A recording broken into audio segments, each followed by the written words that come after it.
Et l'analyse stratégique hebdomadaire c'est avec vous, Éric Galliègue, président de Valcan Expertise. Alors on regarde justement d'abord la performance hebdomadaire des principaux marchés. Alors c'est le même marché aux États-Unis cette semaine.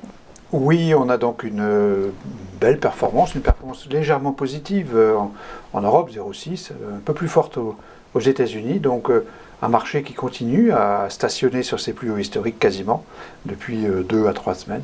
Et par ailleurs, donc un euro qui a perdu près de 1%. Donc il avait beaucoup progressé depuis quelques temps. Donc là, il a fait une plus forte consolidation cette semaine. Alors, les actualités qui ont marqué la semaine, il y a eu forcément le point d'orgue mercredi avec l'inflation américaine qui est passée sous les 5%. Évidemment, c'est le sujet de l'année 23, c'était déjà le sujet de l'année 22 quand même. On le voit d'ailleurs bien sur le graphique, on a eu comme une courbe en cloche extrêmement impressionnante sur ces mesures donc, en glissement annuel donc, de l'inflation générale aux États-Unis, qui effectivement a été publiée à 4,9%, donc au plus bas depuis 2 ans, et ce qui constitue une bonne nouvelle dans l'absolu. En relatif, c'est neutre, puisque ça correspond aux anticipations des économistes, mais globalement, ça montre que sur ce chapitre monétaire de l'actualité, on est bien en ligne avec les attentes, donc c'est plutôt positif. Et alors, du côté monétaire, du côté du Royaume-Uni, on a continué à relever les taux. Alors oui, c'est une actualité aussi qui est très suivie, et donc la Banque d'Angleterre a augmenté son taux directeur de 0,25%, comme tout le monde, puisque la semaine dernière, la Fed, la BCE avait augmenté de 0,25% aussi leur taux directeur, c'est le tarif syndical en quelque sorte, et ça montre que le cycle actuel continue. C'est donc une mauvaise nouvelle, toute chose égale par ailleurs, donc c'est pour ça qu'on a noté à -1 cette actualité monétaire. Cela montre que nous sommes toujours dans une période de restriction monétaire, telle que nous le montre donc cette hausse vertigineuse des taux britanniques qui sont passés de quasiment 0 à 4,5% aujourd'hui. Oui, une très belle hausse en très peu de temps, donc impact négatif sur le scénario, autre impact négatif pour les importations chinoises qui baissent.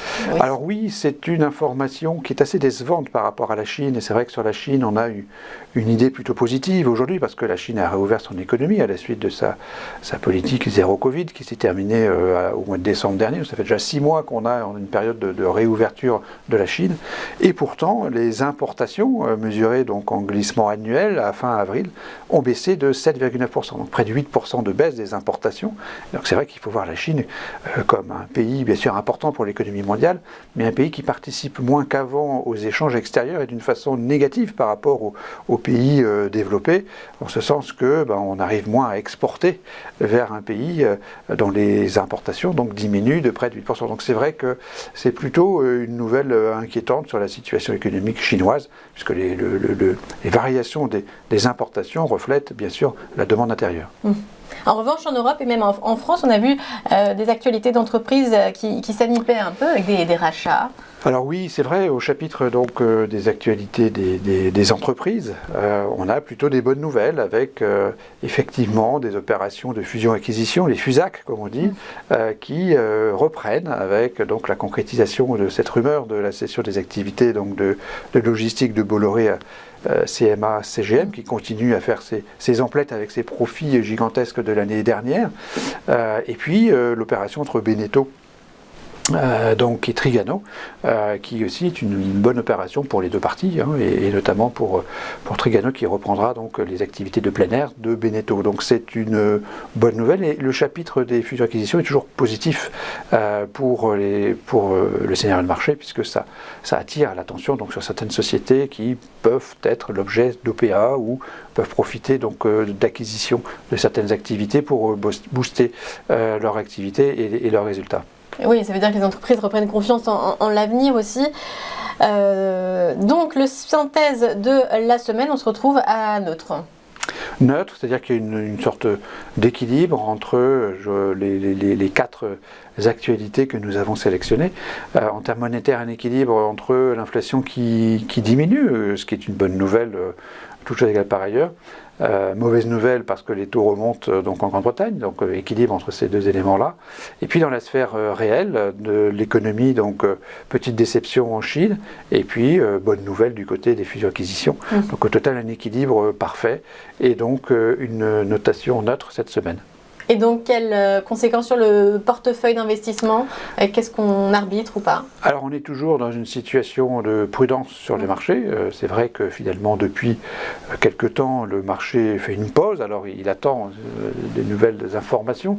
Il digère aussi, en quelque sorte, le paiement des dividendes qui appauvrit les entreprises, de l'ordre de 3% de leur capitalisation boursière. Ce paiement des dividendes a été réalisé, est en cours de réalisation d'avril à juin à peu près. Donc, ça pèse sur les cours de bourse. Donc, on considère, nous, que globalement, cette phase de consolidation pourrait durer et que le second semestre 2023 sera compliqué, notamment en raison de nombreux risques qui sont toujours bien présents. Et peut-on parler de risque en ce qui concerne la crise bancaire américaine? C'est pas un risque, c'est une réalité. Donc c'est vrai que les marchés des actions s'en moquent, mais un jour ils s'en moquera peut-être pas.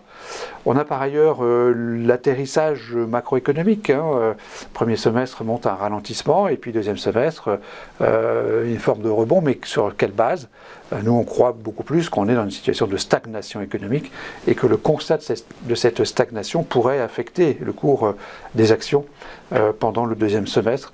Ça fait partie donc des risques importants pour l'année 2023. C'est pour cette raison que le niveau de risque étant élevé, nous sommes toujours dans une logique donc de prudence et de sous-pondération sur les actions. Eh bien, merci pour cette synthèse de la semaine, Éric Gallec. Je rappelle que vous êtes président de Valcan Expertise. Merci beaucoup.